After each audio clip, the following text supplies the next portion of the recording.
Un sprint tous les week-ends en F1? Les pilotes n'en veulent pas. La MotoGP, ils l'ont fait apparemment.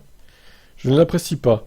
Je n'aime tout simplement pas ça, a déclaré Verstappen. Je pense que l'émotion et le feeling du dimanche doivent être respectés. Ils doivent être spéciaux. C'est le seul moment où on court. C'est comme ça que j'ai grandi, en tout cas le dimanche et le jour de course. De toute façon, jusqu'à présent, les sprints n'ont pas beaucoup changé le résultat. Presque tout le monde part avec les mêmes pneus. C'est là que vous finissez parce que vous avez peur d'avoir un accident ou quoi que ce soit d'autre. Car vous pouvez partir à l'arrière pour la course. Tsunoda n'est pas non plus un grand fan des courses sprint. Et ne comprend pas la décision du MotoGP. Je pense pas qu'il y ait un avantage à faire un sprint chaque week-end de course. Le sprint est une sorte de chose spéciale, plutôt que de le faire chaque week-end de course. C'est pourquoi le sprint est parfois amusant à regarder. Ce n'est pas comme si nous voulions en voir à chaque fois. Surtout que ce calendrier chargé et serré. Donc je pense que nous n'allons pas en avoir autant en Formule 1. Bottas ne voudrait pas d'un sprint chaque week-end, mais il pense en revanche que la F1 devrait limiter les essais libres chaque week-end. Oui, ça c'est vrai. Je pense pas que nous ayons besoin d'avoir des sprints tous les week-ends, mais juste moins d'essais.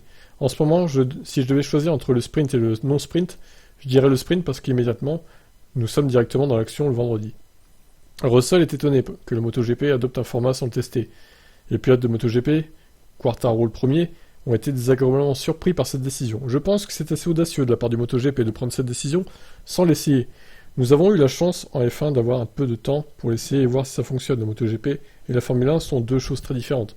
Évidemment, avec 2 roues en moins, il y a plus de chances de faire des erreurs ou de tomber et de se blesser. Alors je suppose qu'il y a un peu plus de marge pour nous, potentiellement. C'est audacieux, mais au niveau mondial, quand je regarde un certain nombre de sports et la direction que prend la F1, nous sommes dans une ère formidable en ce moment, et nous devons être reconnaissants du travail que fait la F1. C'est exceptionnel de voir la croissance et l'enthousiasme autour de ce sport par rapport à d'autres qui ont atteint un plateau ou se sont éteints. C'est donc un moment spécial pour être ici, et j'espère que ça continuera à se développer dans les 10 années à venir.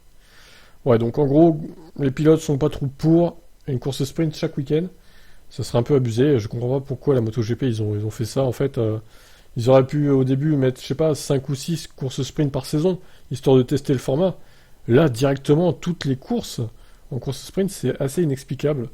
Et j'avoue ne pas comprendre non plus. Bon, écoutez, je vous laisse commenter, vous en pensez quoi vous?